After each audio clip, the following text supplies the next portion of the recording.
এই গল্প শুধুই এক ৮ বছরের নিষ্পাপ এতিম ও গৃহহীন মেয়ের, যে ফুটপাথের এক কোণে তার ছোট বোনের শেষ গিফটের জন্য মানুষের কাছে সাহায্যের আকুতি জানাচ্ছে।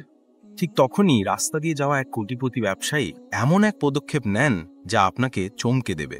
বন্ধুরা, এই হৃদয়স্পর্শী গল্পের পুরো সত্য জানতে ভিডিওটি শেষ পর্যন্ত দেখুন। ঢাকার গলিগুলোতে সূর্যের কিরণ তীব্রভাবে ঝলমল করছিল। ডিসেম্বরের সেই সকালে বাতাসে ছিল আর্দ্রতার আস্তরণ, যেন শহরের ব্যস্ততাকে আরও ভারী করে তুলছিল। রাকিব হাসান একটি বড় আইটি কোম্পানির মালিক। তার নিত্যদিনের রুটিনেই ডুবেছিলেন। ৩ বছর আগে স্ত্রী সীমাকে হারানোর পর থেকে রাকিব কাজকেই তার একমাত্র সঙ্গী করে নিয়েছিলেন। ভোর ৫টায় উঠে রিপোর্ট চেক করা, তারপর মিটিংয়ের শৃঙ্খলে বাঁধা থাকা, এসবই তার জীবনের মানে হয়ে দাঁড়িয়েছিল। বাইরে থেকে লোকে তাকে সফল মানুষ মনে করত, যার সিদ্ধান্ত কোটি টাকার খেলা বদলে দিতে পারে। কিন্তু ভেতরে ভেতরে রাকিব ভেঙে পড়েছিলেন। সীমার স্মৃতি তার হৃদয়ে এক শূন্যতা রেখে গিয়েছিল, যা কখনোই পূর্ণ হতো না। সেদিন রাকিব এক গুরুত্বপূর্ণ মিটিং থেকে বেরিয়েছিলেন। বিদেশি বিনিয়োগকারীদের সঙ্গে চুক্তি কোম্পানিকে নতুন উচ্চতায় নিয়ে গিয়েছিল।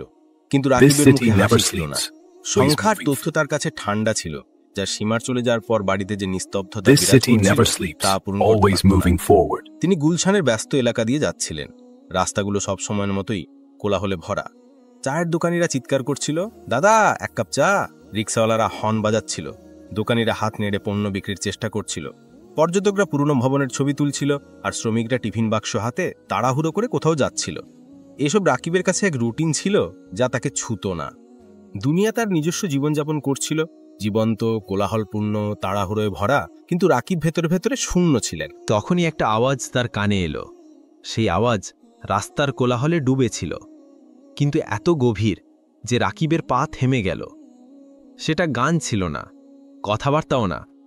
সেটা ছিল কান্না, হালকা, চাপা, কিন্তু এত দুঃখ ভরা যে মনে হচ্ছিল যুগের যুগের দুঃখ তাতে জমা হয়েছে।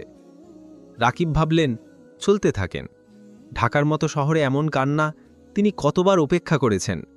দুঃখের গল্প তো এখানে রাস্তায় ছড়িয়ে ছিটিয়ে থাকে, কিন্তু এই আওয়াজে কিছু একটা ছিল আলাদা, একটা খাঁটি, অসহায় বেদনা যা উপেক্ষা করা অসম্ভব ছিল। তিনি আওয়াজের দিকে এগিয়ে গেলেন। পা তাকে এক সরু গলির দিকে নিয়ে গেল, যেখানে দেওয়ালের রং খসে পড়েছিল, যেন শহরের গোপন রহস্য লুকিয়ে রেখেছিল। গলিতে আলো কোনো মতে পৌঁছাচ্ছিল।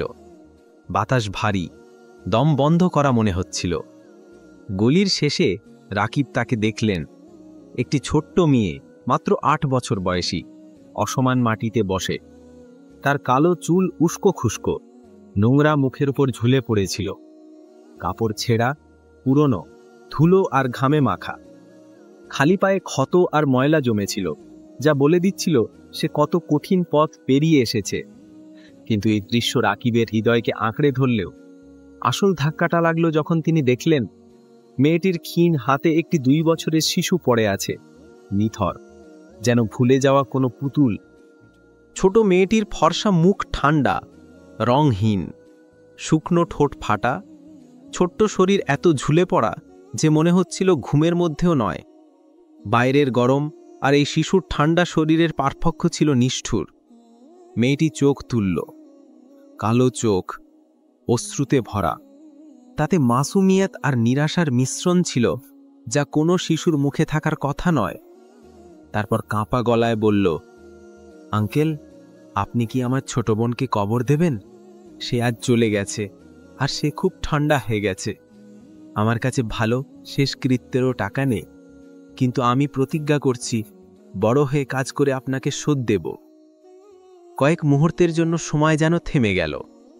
রাকিবের মনে হলো বুকে কেউ ছুরি মেরেছে। মেয়েটির কথাগুলো তার বর্ম ভেদ করে গেল, যে বর্ম তিনি ব্যবসা আর সংখ্যার মাধ্যমে তৈরি করেছিলেন। সীমার স্মৃতি তাজা হয়ে উঠল, যিনি তার চোখের সামনে অসহায়ের মতো মারা গিয়েছিলেন, আর তিনি কিছুই করতে পারেননি। এখন এই মেয়েটির সামনে সেই অসহায়ত্ব আবার ফিরে এলো। রাকিব চারপাশে তাকালেন। কোনো প্রাপ্তবয়স্ক কি নেই যেই মেয়েদের দায়িত্বে আছে? কিন্তু গলি খালি ছিল, শুধু সেই মেয়ে আর সেই নিথর শরীর। নিস্তব্ধতা ভারী ছিল, শুধু মেয়েটির চাপা কান্না তা ভাঙছিল, যা সাহায্যের জন্য আকুতি জানাচ্ছিল। রাকিব তৎক্ষণাৎ জবাব দিতে পারলেন না।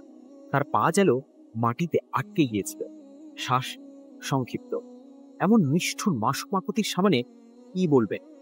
সেই মুহূর্তে তিনি বুঝলেন এখন আর সংখ্যা, রিপোর্ট আর মিটিংয়ের পেছনে লুকানো যাবে না। এই দৃশ্যের ভার একটা সিদ্ধান্ত দাবি করছিল। গুলির নিস্তব্ধতা তার মনকে চেপে ধরছিল। তিনি তখনও দাঁড়িয়ে শুনছিলেন যখন একটা স্বাভাবিক প্রবৃত্তি তাকে নতজানু করতে বাধ্য করল। সাবধানে তিনি এগিয়ে গেলেন, যেন সত্যের নিশ্চিতকরণে ভয় পাচ্ছেন। ছোট্ট শরীরটিকে স্পর্শ করলেন, আঙুলে ঠান্ডা যেন ছুরি চালিয়ে দিল। কিন্তু রাকিব হাল ছাড়লেন না। তিনি গলায় নাড়ি টের পাওয়ার চেষ্টা, অসম্ভবের মতো একটা সংকেতের খোঁজে। কয়েক সেকেন্ড যেন অনন্তকাল। তারপর একটা নাড়ি, দুর্বল, প্রায় অনুভব করা যায় না, কিন্তু সেটা ছিল। মেয়েটি মরেনি। রাকিবের হৃদয় জোরে ধরকালো। যে বাতাস গলিতে দম বন্ধ করছিল সেটা এখন দ্রুত ভেতরে ঢুকল, যেন দুঃস্বপ্ন থেকে জেগে ওঠা। তিনি অশ্রুভরা চোখে মেয়েটির দিকে তাকালেন, যে তার বোনকে পৃথিবীর মতো আঁকড়ে ধরেছিল। ও বেঁচে আছে। রাকিবের গলা কাঁপল। তোমার বোন এখনো বেঁচে আছে? মেয়েটির চোখ বিস্ফারিত হল, আশা আর অবিশ্বাসের মিশ্রণ, যা কোনো শিশুর মুখে থাকার কথা নয়। সত্যি আমার বোন বেঁচে আছে? সে ফিসফিস করে বলল, বোনকে আরও জোরে জড়িয়ে ধরল। ও কাল রাত থেকে নড়েনি, ও এত ঠান্ডা। রাকিব গভীর শ্বাস নিলেন। সময় কম ছিল। কাপা হাতে তিনি ফোন বের করে ঢাকার এক বড় হাসপাতালে ফোন করলেন, যেখানে তিনি সীমার স্মৃতিতে নীরবে দান করতেন। ডাক্তারের কণ্ঠ ভেসে এলো, ডাক্তার রহমান, আমি রাকিব হাসান। একটা শিশুর জরুরি অবস্থা খারাপ, আমি এখনই আনছি, আইসিইউ প্রস্তুত রাখুন। উত্তরের অপেক্ষা না করে ফোন কেটে দিলেন। তারপর মেয়েটির দিকে হাত বাড়ালেন। বোনকে আমাকে দাও, এখনই নিয়ে যেতে হবে। মেয়েটি এক মুহূর্ত দ্বিধা করল। কালো চোখে অশ্রু, অচেনা স্যুট পরা লোকটিকে পরখ করছিল। কিন্তু তার কাছে আর কোনো উপায় ছিল না। মৃদুভাবে শিশুটিকে দিয়ে দিল। রাকিব অবাক হলেন। বয়সের তুলনায় শিশুটি কত হালকা ছিল, অপুষ্টি স্পষ্ট ছিল। তুমিও চলো, তিনি দৃঢ় কিন্তু নরম স্বরে বললেন। আমি তোমাকে একা ছাড়ব না। মেয়েটি মাটি থেকে তার ছেঁড়া প্লাস্টিকের ব্যাগ তুলে নিল, তার একমাত্র সম্বল, আর তাদের পেছনে দৌড়ানো। গলি থেকে বেরিয়ে শহরটা আগের মতোই কোলাহলপূর্ণ ছিল, যেন কিছুই ঘটেনি। কিন্তু রাকিবের জন্য দুনিয়া বদলে গিয়েছিল। রাকিবের গাড়ি ঢাকার ভিড়ে ভরা রাস্তায় দ্রুত ছুটছিল। সাইরেনের আওয়াজে ট্রাফিক একটু সরে যাচ্ছিল, কিন্তু শহরের কোলাহল থামার নাম নিচ্ছিল না। আরজু, সেই বড় মেয়েটি, পের সিটে তার ছোট বোন রিমাকে কোলে নিয়ে বসেছিল। তার হাত কাঁপছিল, চোখ রিমার ঠান্ডা মুখের ওপর স্থির। ও ঠিক হয়ে যাবে, তাই না আঙ্কেল? আরজুর কণ্ঠ ফিসফিসের মতো ছিল, যাতে ভয় আর আশার মিশ্রণ। রাকিব রিয়ার ভিউ মিরারে তাকে দেখলেন। তার মুখ কঠিন ছিল, কিন্তু চোখে একটা নরম ভাব এসেছিল। হ্যাঁ, সব ঠিক হয়ে যাবে, ডাক্তাররা ভালো, তিনি শান্ত স্বরে বললেন, নিজেকে আর আরজুকে আশ্বাস দেওয়ার জন্য। গাড়ির জানালা দিয়ে বাইরের দৃশ্য পিছলে যাচ্ছিল। প্রবল বৃষ্টির ফোঁটা কাচে আঘাত করছিল। রাস্তার ধারের চায়ের দোকান থেকে চায়ের গন্ধ ভেসে আসছিল। মানুষ ছাতার নিচে দৌড়াচ্ছিল, কিন্তু রাকিবের মনোযোগ ছিল শুধু হাসপাতালের দিকে। সীমার অসুস্থতার দিনগুলোর স্মৃতি মনে পড়ে গেল। তখনও তিনি এভাবেই ছুটেছিলেন হাসপাতালের দিকে, কিন্তু শেষে খালি হাতে ফিরেছিলেন। রিমার মুখ সীমার পুরনো ছবির মতো লাগছিল, মাসুম, অসহায়। রাকিব স্টিয়ারিং শক্ত করে ধরলেন। এবার আমি হার মানব না, তিনি মনে মনে বললেন। গাড়ি একটা মোড় নিল, আর বারডেম হাসপাতালের সাইনবোর্ড দেখা গেল। এটাই সেই জায়গা যেখানে তিনি সীমার চিকিৎসার জন্য আসতেন। পার্কিংয়ে গাড়ি ঢুকতেই রাকিব দরজা খুললেন। চলো তাড়াতাড়ি, তিনি আরজুকে বললেন। আরজু রিমাকে আরও শক্ত করে ধরল, যেন কোনো ধন। তার পা কাঁপছিল, খালি পায়ের রাস্তার কঙ্কর বিঁধছিল, কিন্তু সে পাত্তা দিল না। হাসপাতালের গেটে সিকিউরিটি গার্ড তাকে চিনল। হাসান সাহেব, কি হয়েছে? গার্ড চিন্তিত চোখে জিজ্ঞেস করল। জরুরি অবস্থা, শিশুটিকে ভেতরে নিয়ে যাও, রাকিব দ্রুত বললেন। লবিতে হট্টগোল ছিল, রোগীরা এদিক ওদিক, নার্সরা দৌড়াচ্ছিল, ডিসপেন্সারির লাইন লম্বা। কিন্তু রাকিবের ফোনের পর ডাক্তার রহমান প্রস্তুত ছিলেন। এই রিমা, রাকিব বললেন। রিমাকে স্ট্রেচারে শুইয়ে ডাক্তার তৎক্ষণাৎ পরীক্ষা শুরু করলেন। হাইপোথার্মিয়া মনে হচ্ছে, ডিহাইড্রেশনও। তাড়াতাড়ি আইসিইউতে নিয়ে যাও, রহমান নার্সকে নির্দেশ দিলেন। আরজুকে আলাদা একটা রুমে বসানো হলো। সে দেয়ালে ঠেস দিয়ে বসে রইল, হাঁটু বুকে জড়িয়ে। আমার বোন, তার কণ্ঠ কেটে কেটে আসছিল। রাকিব তার পাশে বসলেন। চিন্তা করো না, ডাক্তাররা সব সামলাবেন। তোমার নাম কি? তিনি নরম স্বরে জিজ্ঞেস করলেন। আরজু, সে ধীরে বলল, চোখ নিচু করে। আর রিমা, ও আমার ছোট বোন। সময় ধীরে ধীরে কাটছিল। ওয়েটিং এরিয়ার ঘড়ি টিকটিক করছিল। প্রতি সেকেন্ড যেন এক যুগ। রাকিব চা আনালেন, গরম আদার চা, যা ঢাকার হাসপাতালে সবসময় পাওয়া যায়। আরজু শুধু হাতে নিল, কিন্তু স্বাদ পেল না। বাইরে বৃষ্টি তীব্র হয়ে উঠল, জানালায় পানির ধারা বয়ে যাচ্ছিল। রাকিবের মনে প্রশ্ন ঘুরছিল, এই মেয়ে কোথা থেকে এলো? তার বাবা মা কোথায়? কিন্তু এখন জিজ্ঞেস করার সময় ছিল না। 2 ঘন্টা পর ডাক্তার রহমান এলেন। তার মুখে ক্লান্তি ছিল, কিন্তু হাসিও। রিমা স্থিতিশীল। জ্বর ছিল অপুষ্টির কারণে। ইন্ট্রাভেনাস ফ্লুইড দিচ্ছি, এখন ঝুঁকি কম। রাকিবের শ্বাস বেরিয়ে এলো। আরজু হাত জোড়া করল। ধন্যবাদ ডাক্তার সাহেব। তার চোখ নম। কয়েকদিনের মধ্যেই ছাড়া পাবে। রহমান বললেন, কিন্তু পরিবারের কেউ? আরজু চুপ হয়ে গেল। রাকিব দেখলেন তার মুখ বিষণ্ণ। মা বাবা, ওরা একটা কারখানায় কাজ করত। এক দুর্ঘটনায় চলে গেছে। তারপর থেকে আমরা রাস্তায়। রিমা অসুস্থ হয়ে পড়ল, ওষুধ পাইনি। তার গল্প ছোট ছিল, কিন্তু দুঃখ গভীর। রাকিবের মনে হল বুকে ছুরি ঢুকল। তার নিজের জীবন এত সমৃদ্ধ, আর এই মেয়ে এত অসহায়। তোমাকে চিন্তা করতে হবে না, রাকিব বললেন। আমি তোমাদের দুজনকেই বাড়ি নিয়ে যাব। আরজু অবাক হয়ে তাকালো, নরম স্বরে। রাত নেমে এসেছিল। হাসপাতালের আলো হলদে হয়ে গিয়েছিল। রিমাকে কাঁচের জানালাওয়ালা রুমে স্থানান্তর করা হয়েছিল। আরজু তার পাশে বসে হাত ধরেছিল। বাইরে বেঞ্চে শুয়ে আকাশের দিকে তাকিয়েছিলেন। তারা কোনো মতে দেখা যাচ্ছিল, শহরের আলোয় ঢাকা। কিন্তু তার মনে একটা নতুন আলো জেগেছিল। সীমার স্মৃতি এখন আর ততটা ভারী লাগছিল না। হয়তো এটা কাকতালীয়, নয়তো কোনো ঐশ্বরিক পরিকল্পনা। যাই হোক, রাকিব জানতেন এটা শুধু শুরু। আরজু আর রিমা নিরাপদ ছিল। হাসপাতালের দেয়াল সাদা আর ঠান্ডা লাগছিল, যেন সব দুঃখ শুষে নিচ্ছিল। রাত 11টা বেজে গিয়েছিল, কিন্তু রাকিবের চোখে ঘুম ছিল না। ওয়েটিং রুমের শক্ত চেয়ারে হেলান দিয়ে বসেছিলেন। হাতে একটা প্লাস্টিকের গ্লাস, তাতে ঠান্ডা চা পড়েছিল। আরজু তার পাশে গুটিসুটি হয়ে বসেছিল, ছোট ছোট হাত হাঁটুতে বাঁধা, চোখ ফোলা, কিন্তু ক্লান্তিতে ভরা। রিমাকে আইসিইউতে রাখা হয়েছিল। কাঁচের স্বচ্ছ দেয়ালের ওপারে মনিটরের সবুজ আলো জ্বলছিল, আর মেশিনগুলো মৃদু বিপের শব্দ করছিল।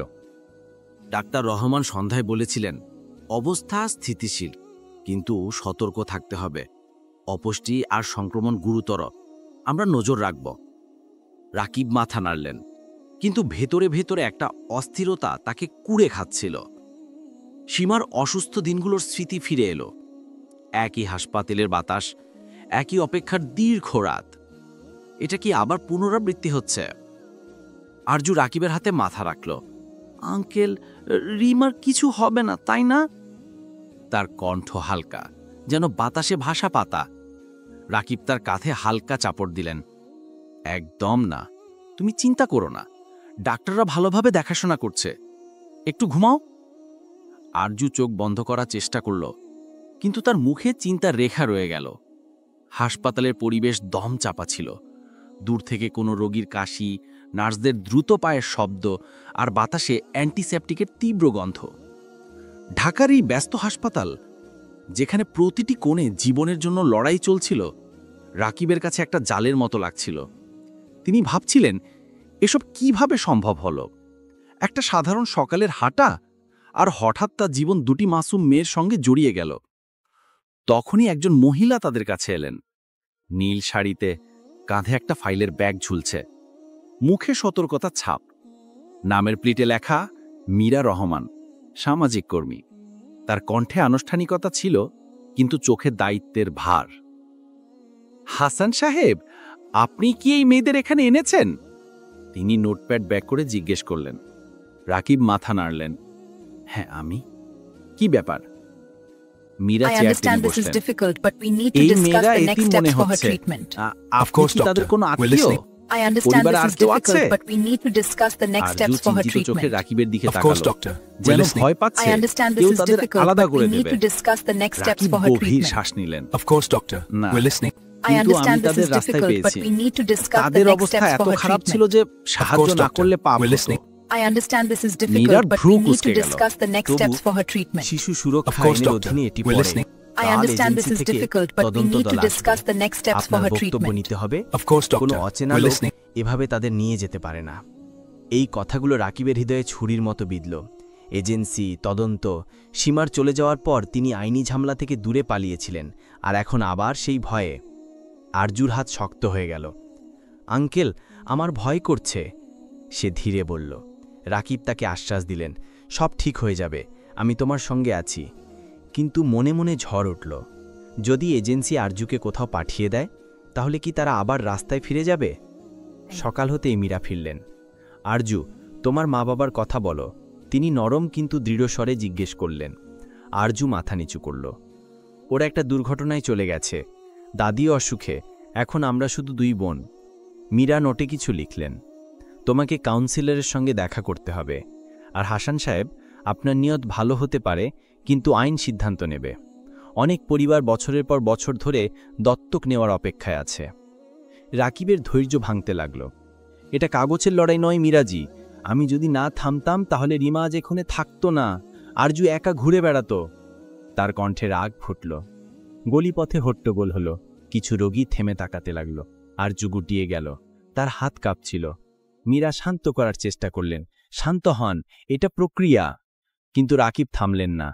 আমি আমার স্ত্রীকে হারিয়েছি দীর্ঘ অসুখে, 3 বছর ধরে কাজে ডুবে দুঃখ থেকে পালিয়েছি, কিন্তু এই মেয়েদের দেখে বুঝলাম আর পালানো যাবে না, আমি তাদের জন্য লড়ব, যাই হোক। মীরা এক মুহূর্ত চুপ রইলেন, তার চোখে হালকা সহানুভূতি। আরজু রাকিবের হাত ধরল, যেন সাহস দিচ্ছে। দুপুরে রিমার রুমের বাইরে অপেক্ষা করতে করতে আরজু তার পুরনো ব্যাগ খুলল। একটা ছেঁড়া ছবি বের করল। একজন বয়স্ক মহিলা হাসছেন। এ আমার দাদি, তিনি আমাদের দেখাশোনা করতেন। তার চলে যাওয়ার পর সব ওলটপালট হয়ে গেল। সে ভারী কণ্ঠে বলল। রাকিব ছবিটা ধরলেন, যেন কোনো পুরনো স্মৃতি। তাতে দুঃখের স্তর ছিল, হারিয়ে যাওয়া জীবন, ছোট কাঁধে ভার। আরজুর চোখ নম হয়ে গেল। আঙ্কেল, আপনিও কি আমাদের ছেড়ে চলে যাবেন? রাকিব মাথা নাড়লেন। না, আমরা একসঙ্গে থাকব। সন্ধ্যায় ডাক্তার রহমান এলেন। রিমা প্রথম রাত পার করেছে, উন্নতি দেখা যাচ্ছে। আরজু হাত জোড়া করল, রাকিবের গলা জড়িয়ে ধরল। এই স্পর্শ রাকিবকে নতুন উদ্যম দিল। এটা শুধু দুই বোনের গল্প নয়, তা নিজের ভাঙা জীবনের মেরামতও ছিল। এজেন্সির তদন্ত কাল থেকে শুরু হবে। বক্তব্য, বাড়ি পরিদর্শন, রিপোর্ট। কিন্তু রাকিব প্রস্তুত ছিলেন। আরজুর প্রতিটি ভাব, প্রতিটি কথা তার দৃঢ়তা বাড়াচ্ছিল। ঢাকার এই রাত লম্বা ছিল, কিন্তু তাতে নতুন আশার স্ফুলিঙ্গ জ্বলছিল।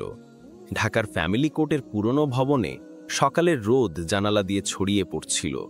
বাতাসে কাগজের কালি আর পুরনো কাঠের গন্ধ মিশেছিল। রাকিব হাসানের স্যুট ভারী লাগছিল, ঘাম ঠান্ডা হয়ে পিঠে লেগেছিল। প্রতিটি পদক্ষেপ গুলিপথে প্রতিধ্বনিত হচ্ছিল, যেন পুরো ভবন তার শ্বাস গুনছিল। আরজু তার পাশে হাঁকছিল, মাথা নিচু করে। ছোট হাত রাকিবের হাতের মুঠোয় শক্ত করে ধরা। তার মুখে ভয়ের হালকা রেখা ছিল, কিন্তু চোখে একটা দৃঢ়তা ঝলকাচ্ছিল, যেন সে জানে এই মুহূর্ত তার জীবনের টার্নিং পয়েন্ট। রাকিবের হৃদয় দ্রুত ধড়কচ্ছিল। সারা রাত অস্থির ছিলেন, ভাবছিলেন যদি রায় তার বিরুদ্ধে যায় তাহলে আরজু আর রিমার কি হবে। রিমা এখনও হাসপাতালে সুস্থ হচ্ছে, কিন্তু ছাড়া পাওয়ার পর এজেন্সি তাদের অন্য কোথাও পাঠিয়ে দিতে পারে। সীমার স্মৃতি আবার ভিড় করে এলো, কিন্তু এখন তিনি দুঃখকে শক্তিতে রূপান্তরের সংকল্প নিয়েছিলেন। কোর্টরুমে নিস্তব্ধতা ছড়িয়েছিল, এত ভারী যে শ্বাস নিতে কষ্ট হচ্ছিল। লম্বা টেবিলের সামনে ম্যাজিস্ট্রেট বসেছিলেন, মুখ নির্লিপ্ত, চশমা নাকের ওপর ঠিক করা। একদিকে প্রসিকিউটর ফাইল হাতে, অন্যদিকে মীরা রহমান নোট নিয়ে। রাকিব আর আরজুকে ডাকা হলো। হাসান সাহেব, আমরা এখানে আরজু আর রিমার অবস্থা মূল্যায়নের জন্য জড়ো হয়েছি, ম্যাজিস্ট্রেট দৃঢ় স্বরে বললেন। তারপর কাগজপত্রের বন্যা শুরু হলো। প্রোটোকল, রেজিস্ট্রেশন, দত্তক নেওয়ার অপেক্ষার তালিকা, রিপোর্ট। রাকিবের কানে শোরগোলের মতো লাগছিল। তিনি শুরু আরজুর কাঁপা হাত অনুভব করছিলেন। প্রসিকিউটর উঠে দাঁড়ালেন।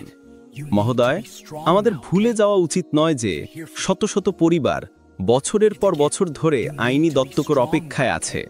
হাসান সাহেব একজন বিশিষ্ট শিল্পপতি, কিন্তু আইন সবার জন্য সমান। কথাগুলো রাকিবের ওপর বজ্রপাতের মতো পড়ল। তিনি উঠতে যাচ্ছিলেন, কিন্তু আরজুর বিনীত চোখ তাকে থামিয়ে দিল। ম্যাজিস্ট্রেট আরজুর দিকে তাকালেন। বেটি, তোমার নাম বলো। আরজুর কণ্ঠ কাঁপল। আরজু। এখন বলো আরজু, তুমি কি চাও? ঘরে নিস্তব্ধতা আরও গভীর হল। আরজু গভীর শ্বাস নিল, চোখ ম্যাজিস্ট্রেটের উপর স্থির করল, তারপর রাকিবের দিকে। তার কণ্ঠ নিচু ছিল, কিন্তু শক্ত। শৈশবের দুঃখ তাকে এমন শক্তি দিয়েছিল যা এই বয়সে বিরল। আমি ওনার সঙ্গে থাকতে চাই। উনি আমার বোনকে মরতে দেননি, আমাকে একা থাকতে দেননি। ঘরে ফিসফিসে ঢেউ উঠল। মীরা গলা পরিষ্কার করলেন। মহোদয়, সম্মানের সঙ্গে বলছি, আমরা কোনো আহত শিশুর আবেগী আবেদনের ভিত্তিতে আইনি সিদ্ধান্ত নিতে পারি না। সেই মুহূর্তে রাকিব ফেটে পড়লেন। তিনি উঠে দাঁড়ালেন, চেয়ার খড়খড়িয়ে পিছনে সরে গেল। আহত? এই মেয়ে আমার চেয়ে অনেক বেশি শক্তিশালী। সে রাস্তায় বোনের দেখাশোনা করেছে, নিজে না খেয়ে রিমাকে খাইয়েছে, আর আজও দাঁড়িয়ে আছে শুধু যাতে কেউ তাকে আলাদা না করে। ম্যাজিস্ট্রেট হাত তুলে চুপ করালেন, কিন্তু রাকিব থামলেন না। মহোদয়, আমি আমার স্ত্রীকে হারিয়েছি এমন অসুখে যাকে আমি হারাতে পারিনি। 3 বছর ধরে রিপোর্টার মিটিংয়ে লুকিয়েছি, দুঃখ থেকে পালিয়েছি।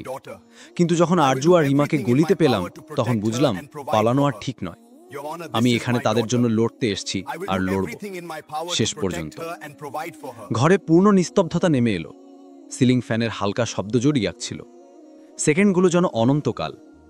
আরজু ধীরে ধীরে কাঁদছিল, কিন্তু হাত ছাড়েনি। ম্যাজিস্ট্রেট চশমা খুলে টেবিলে রাখলেন। তার কণ্ঠ নিচু এলো, কিন্তু এত গভীর যে বাতাস কেটে গেল। কোর্ট আবেগী বন্ধনকে স্বীকৃতি দেয়। সামাজিক ঝুঁকি, তাৎক্ষণিক যত্নের প্রমাণ আর শিশুর বক্তব্য বিবেচনা করে আরজু ও রিমার তাৎক্ষণিক হেফাজত হাসান সাহেবকে দেওয়া হলো।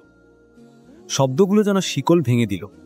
আরজু রাকিবের কোলে ঝাঁপিয়ে পড়ল, ফুপিয়ে কাঁদতে কাঁদতে যেন অবশেষে নিরাপদ বোধ করল।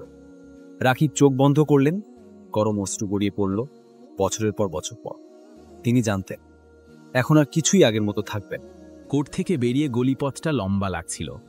আরজুর হাত তখনও শক্ত করে ধরা, মুখে অশ্রু, কিন্তু চোখে নতুন চমক, ভয়ের জায়গায় উৎসাহ। বাইরে শহরের কোলাহল ছিল, হর্নের আওয়াজ, তাড়াহুড়োর পদক্ষেপ, কিন্তু রাকিবের কাছে সব শান্ত।